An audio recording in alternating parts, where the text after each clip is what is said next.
Hello and welcome to a super special episode of the Stacey West podcast, where I'm just checking my phone to make sure that we're not breaking an embargo, but it is 25 seconds past 7 o'clock.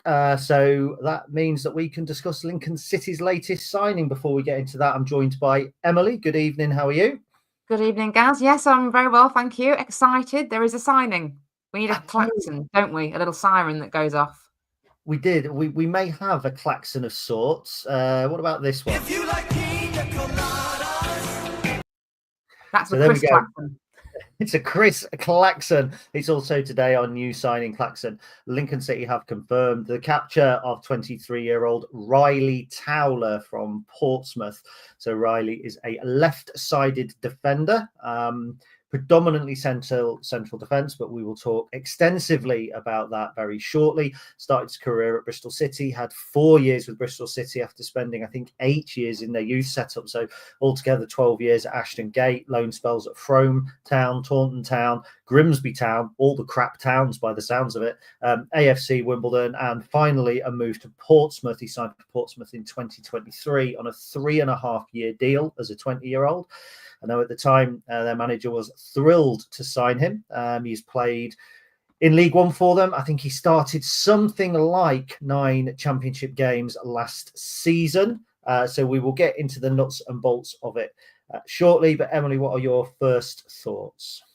Yeah, initial thoughts, it's just exciting that there's a signing. I wasn't kind of, baying for someone to sign, but it is nice when they do. So that's always good.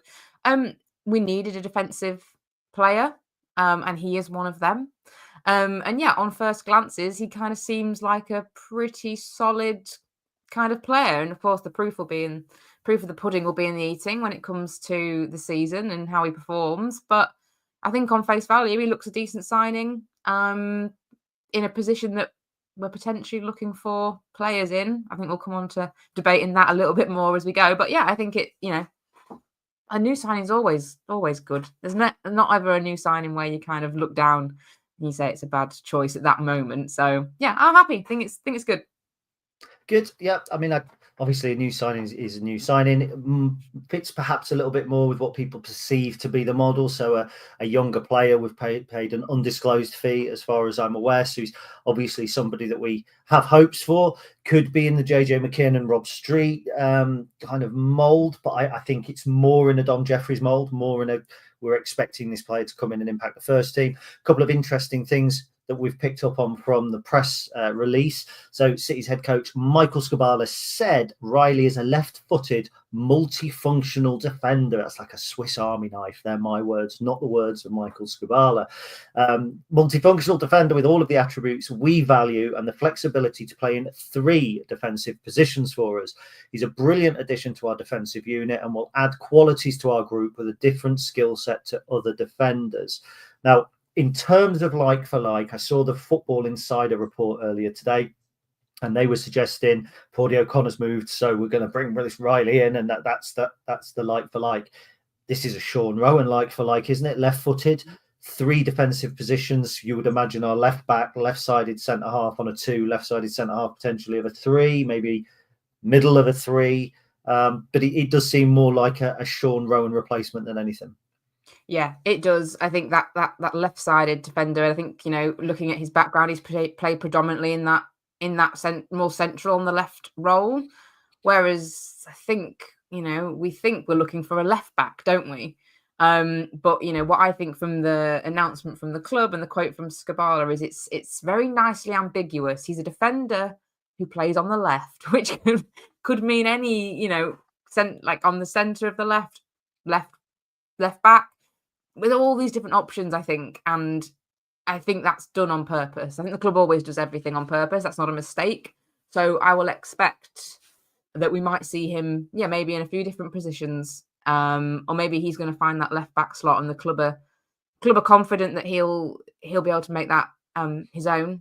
I mean, we've had it's not the first time that we've signed a player that's sort of known for playing in one position but ends up playing somewhere else for us, is there? So, yeah, I think the left-sided remarks are nicely vague. Yeah, definitely. Oh, look, left-footed defenders are harder to come by than right-footed defenders. That's the fact. With Sonny Bradley, we'll now have two, so it does give us a little bit more balance. Some interesting things just to pick up on from Jez George's comments, and then I'm going to come on to a comment from one of our current watchers, Red Wimp. So first of all, Jez George says, this is a market opportunity that we couldn't miss. We've tracked Ryley since he was a young player at Bristol City, seen him progress at Portsmouth, and worked really hard to make this happen once we knew he could be available, and wanted to make his next move based on a footballing decision. Now, actually, that's the first time that's jumped out at me, his next move on a footballing decision, but we'll put that to one side, I think. Last year, my understanding was that Don Jeffries was an opportunity that presented itself, that we weren't expecting, a player that we had tracked, who suddenly became available, and we took it. So there is a little bit potentially of a feeling about that. But I think that this is also a little bit more of a planned signing, as I say, the replacement for Sean Rowan. And just to give you loads to unpack so that you've got a little bit to get your teeth into, Emily, Red Wimp as defensive midfielder as a third position. Now, I was doing my research a little bit earlier today, played holding midfield for AFC Wimbledon during his loan spell there. So certainly somebody that we may, you never know, reappropriate, as Don Jeffries came in as a midfielder and ended up playing on the left side as left wing back. Yeah, where do I start with all of that? Yeah, so the comments from Jez, I think you're right. It does that's interesting. They talk about that market opportunity that's presented itself. And yeah, I think it just demonstrates it. I think I'm with you in that it's a long-term solution, but it just shows, I think, how far ahead the club are planning. You know, he's a Sean Rowan. He looks like a like-for-like Sean Rowan replacement, but the club were probably anticipating Sean's going to go in the next however many years, you know, a few seasons back. So hence maybe the tracking of similar players comes in, which, you know, I think it's just really a really good way to, it seems a really good way to kind of run a club. There's always that succession plan. They talk about it in terms of like when managers move on, there's a succession plan. I'm sure it's the same with players as well. So, I think it's just, yeah, they've obviously got pools of players that they've got their eye on, waiting for the right time, the right opportunity when we've possibly got rid of those kind of key players. And yeah, I think that makes sense. I think you're right. That comment as well about the his next move being a footballing decision, because there was a few posts on Twitter about the clubs that we'd fended off to sign him, and there were some big names in there. But you know, we may have been linked with those. He may have been linked with those clubs. He might not have been. We don't know. But I often think picking Lincoln City is often a footballing decision, if I'm perfectly honest, in this current climate. And what was the final thing? Oh yes, the defensive midfield. I gave you too much to handle. I know. I know. I need to make some notes. Yeah, the defensive midfield remark. I mean, yeah, potentially. I think he has played there, and yeah, there's still speculation about Ethan Arahan. Won't he be here? He could slot in there as well. Yeah, I agree. Yeah, I do personally think it's more of a defensive cover. Ryley is 6'4", just said, left-footed, good in possession, quick, and only 23-year-old. A really exciting signing for us. Now, the names mentioned by Pete O'Rourke, I believe, were Luton and Huddersfield. Wouldn't it be nice if we actually had beaten Huddersfield to a signing? Because if we had, you know that they're just going to pay 3 times as much for him in a year's time. No point in doing their scouting. Let us do it for them. Now, there's been some comments from Portsmouth fans, so I've seen quite a bit online. Portsmouth fans talking really highly of him, certainly in terms of his character. 1 or 2 people saying can step back up to the Championship, 1 or 2 saying top-end League One player. Both of those would be acceptable. Would be quite exciting. Some Pompey fans, according to Jason, have also said that he's a little bit like a kind of a Poole and Raggett combined, which would be quite interesting. Now, I've delved a bit deeper, so I went on a Grimsby Town forum, which left me feeling dirty, and I have showered. But they're very informative, to be fair, on there. And there was a lot in January 2025 about him, where they were saying great character, looked outstanding some weeks and a little bit ropey on the others. But we're talking about a 23-year-old lad, so it's a young player here. I certainly think it's more the type of signing that we probably expected over the summer, that kind of younger age. Now, the interesting thing, well, actually, we'll go to Pete's comment first of all. He said, "Isn't this a project player signing? Appreciate that's a dirty phase at the moment, but it shouldn't be." I don't think it is. Now, there's two types of project player. There are the ones that it's almost implied when he signs, Jay Ben, Zach Bradshaw. And then it's the ones who, when you sign them, you're not sure if they're filling a particular role, a Dom Jeffries or a JJ McKiernan. But I don't think JJ McKiernan, Dom Jeffries, Rob Street were project players. And I think that's a term that's easy to throw around. From what I can read, I think he's being signed with a view to being in and around the first team squad. What are your thoughts? Yeah, I think so too. I think I even think the comment about it being based on a footballing decision, I know that kind of plays into the hand, plays into choosing football over money, but I think it also implies that he wants to play, and we're giving him the opportunity to play. So yeah, I can see him being in and around it, and it just sort of raises the question as to what our defence is going to look like. We've got a few options now. And yeah, who's going to line up where? I think it's going to be really interesting to see. And we've got some of the kind of pre-season friendlies and things like that coming up where we might be seeing a few different things tried out maybe. So that'd be interesting as well. Yeah, we'll go back over the comments in a minute, but I do want to make a point, I think, about our summer business, because I don't think we're going to get to go live an awful lot more. It's obvious I think the club would still be looking for a left back, irrespective of bringing in Ryley or not. I still think we'll be looking either for a dedicated left back or somebody that has more experience of playing left back. But actually, I think outside of that, I don't think we're going to do a huge amount more summer business, because if you think about it, with the run that went on at the end of the season was good. Yes, we lost Pordy. Yes, we lost Sean. In my mind, we've now replaced Pordy. We've now replaced Sean. The other players that left hadn't really been around it. Jay Ben, Zach Bradshaw out on loan, Ali Smith out on loan, Tyler Walker injured. I think, have we got, off the top of my head, 28 contracted players now? Okay, some young kids will go out. I think our business is going to be, I think we're more about consistency this window. Yeah, I think so. And I think that was the discussion that, I was sort of having around the end of the season, thinking about, I'm sorry if you can hear an ice cream van. Which is what I wanted, a 99, actually, if you can nip out and grab me one. I can't afford one. They're not 99 anymore. Anyway, but yeah, that was the kind of discussion that was going on at the kind of the tail end of the season, and thinking about who's staying, who's going. And, we knew Pordy O'Connor was a big question mark. We knew Ethan Araham was a question mark. So actually, the players that were, could we let them go? We've kept hold of, because I think that Jacko's, Ben House, all those kinds of players, because I think it's important to have that consistency.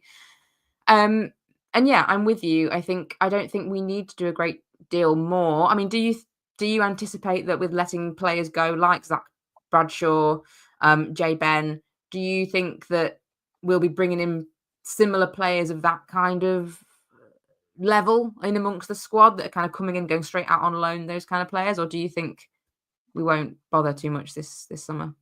I think we already have in promoting Bowler and Charlie Parks. I think if we have project players, and this was one of the criticisms I think that some people on social media had when these project players come in, is, well, why are we signing these players for money, etc., etc. Our academy, Charlie made a point, and I picked him up. I still think he was wrong, where he said that we sometimes sign players to turn into footballers. I disagree. But from the academy, we absolutely want to produce footballers, and it's not always for Lincoln City. So I think if we have a project player, in inverted commas, I think it's 90% of the time, he's now going to be someone that comes through the academy. You remember, we've got MJ Kamara as well, who's developing. He's a year further on. We've got a couple of other Oshin as well, kids that have, say kids, but come through the academy. I think there are project players, in inverted commas. I think historically, when we've had youth players come through, certainly up until we came back into the Football League, perhaps not so much since then, it's great. It's making me hungry for an ice cream. they've always been make weights. They've balanced the squad out, and that's no disrespect to an Ollie Ryan, for instance, or a Gary King, or a Martin Pembleton, or an Owen Warlow. They've kind of come in and you've gone, oh, they're a youth team player, see how they go. Blah, blah, blah. Now I think we're producing players that genuinely you can expect to have a career in football. So I think our project players, in inverted commas, and I don't particularly like that. I don't like labeling, just like I don't like saying the model. I don't like saying stuff like that. But I think that they will be the younger players. And we do sign younger players to develop. So is it a project player? For instance, was Ethan Arahan a project player? Because we signed him at 20, 21 years old for a fee. All signings are projects in a way, aren't they? Because every single signing we want to develop, or we want them to have an impact to help develop. So yeah. And what is the criteria of project player? Is it age? Because like you say, signing Ethan Arahan, he slotted straight into the squad. Ryley is 23, which in amongst our squads kind of, it's not the youngest player we've had. So, does he count as a project if you're a bit what is the criteria? I think that's interesting. I'm sure we could do a whole other podcast on project players, and maybe we will. Well, we have to, because it's you and I again in 48 hours time. Another thing I think to pick up on, Ryley's 6'4". You've got Sonny Bradley, who's 6'5". One of our major threats last season was from set pieces, from long throws. We've got Tom Hamer, we're expecting to play more, who has got a genuine long throw. We've got Adam Jackson, who can put a relatively long throw in, but it's we're good with corners. For instance, James Collins, the first goal of pre-season, scored by let's say a first teamer in the first team squad against Hull behind closed doors from an Eric Ring corner and a header. So we're already on it with set pieces, straight off in pre-season, exactly the same as we finished last season. So I think that's worth saying. You'll remember back in the day Keith Alexander's teams, and there always used to be I don't know if you will actually. I don't. You'll probably. Yes. Yeah. Okay. Land of the Giants, Brian Laws used to call it, because you had 6'4" McComb, 6'3" Macaulay, all that sort of thing. Yeah. That is advantageous, though, isn't it? Because if there's two things, I don't know what your dad's like, but I know what my dad's like. There's two things they like to see: it's a bit of pace and a bit of height. My dad's, he's probably in the comments. He'll probably come back and say whether he agrees or disagrees with that. But yeah, I think, and we were building on our strengths, aren't we? It was already a strength for us last season, so why not enhance those things? We don't need to reinvent the wheel. If you've got a formula and it's working, just look at what tiny changes you can make. And if that's bringing in someone else who's 6'4", can get their head on it, then I don't see why not. I'm getting all excited for next season, Gaz. This is doing it. This is a new signing. Yeah, that's all it takes. So we've got a question from John Booth as well, which is certainly one that we can address. He says, we've got 5 centre-backs now. Would you be putting him as 4th choice centre-back, 2nd choice left centre-back, and where does that leave Munsma? And I'll pick up on that first, because I actually think it's a little bit fluid, because it's well and good to say 1st and 2nd choice. And I think at the moment, in most supporters' heads, it's Tom Hamer and Sonny Bradley. I don't think that changes. But Bradley's 33. We've got Adam Jackson has just passed the 30 mark. I mean, to be 30 again, but that's considered relatively old at one of the older heads. Obviously, we've got Tendai. I know he's at right back, but they're 3 players that won't be playing Saturday, Tuesday. Tom Hamer potentially could. Lewis Monsma's still a part of the squad. We've got the EFL Trophy. You've got the Carabao Cup, which, fingers crossed there'll be progression there, at least beyond the first round against Harrogate this season. So 5 centre-backs, okay, if you're playing 4 at the back, it sounds a lot, but all the ambiguity around Ryley's positioning, I don't expect this to lead to an outgoing.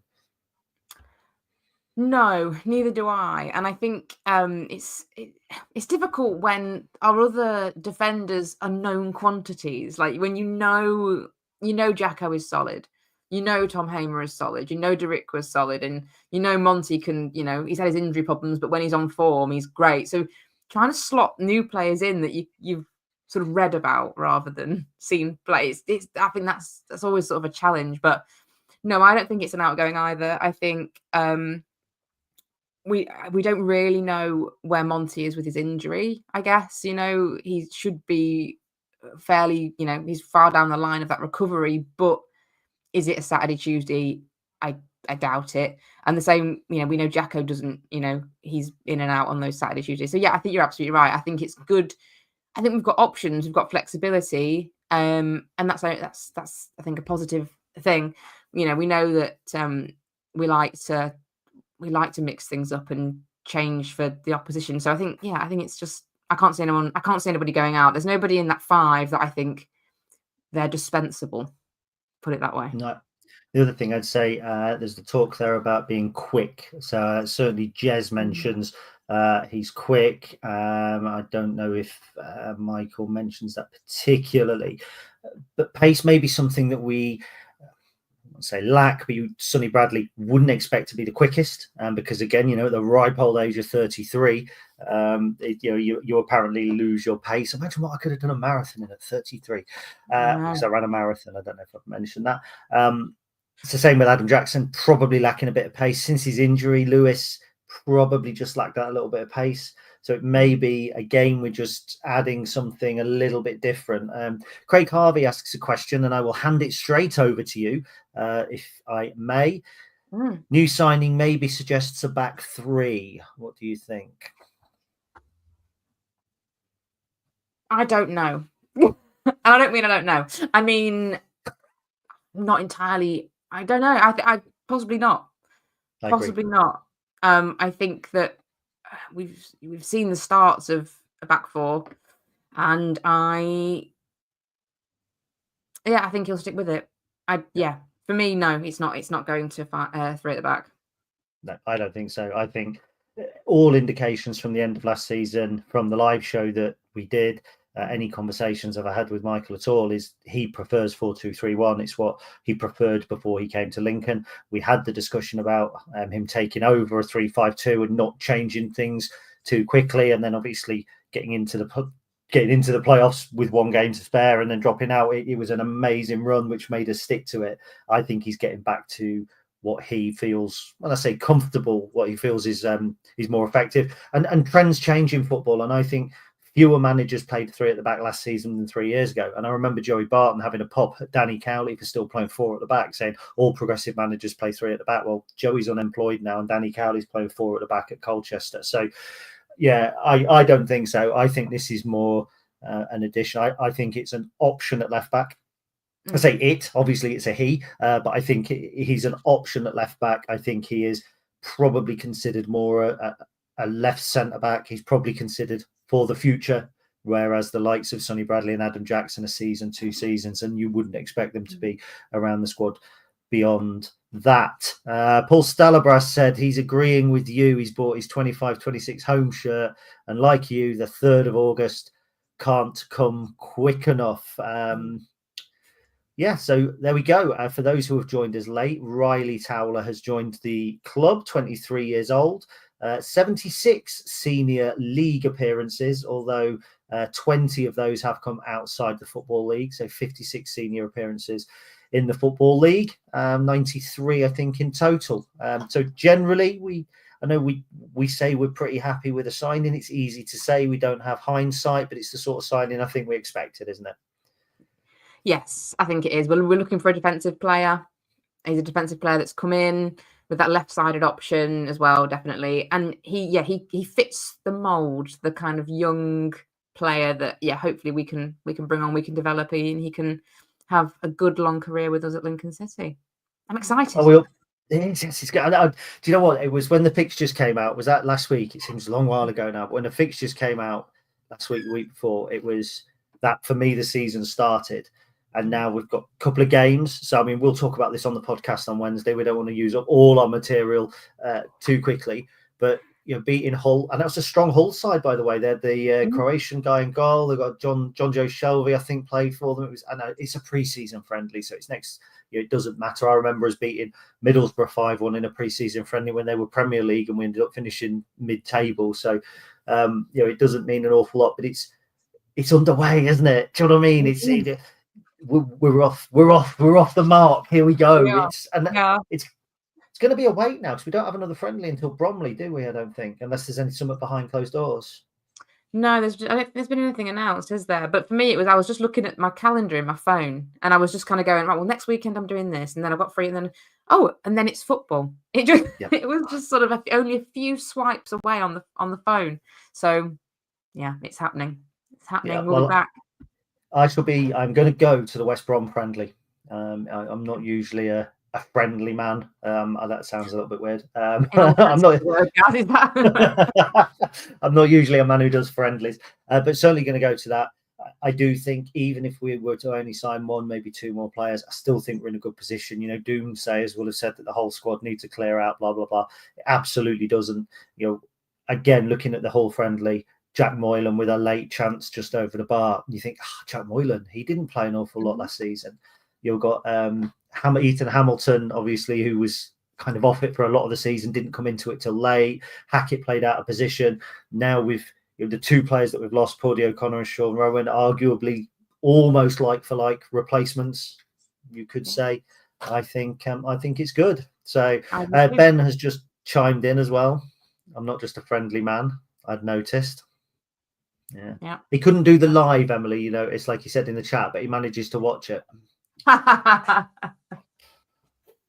that you being not usually a friendly man? Case in point. Case in point. Right, Emily, thank you so much for joining me at short notice this evening. It is most appreciated. Everyone's getting on at me now. Pete says I'm not usually a friendly man, can confirm as well. Oh, whatever, all right. So Lincoln City have made their second summer sign-in. It's Ryley Towler from Portsmouth. He joins Sonny Bradley, both left-footed central defenders.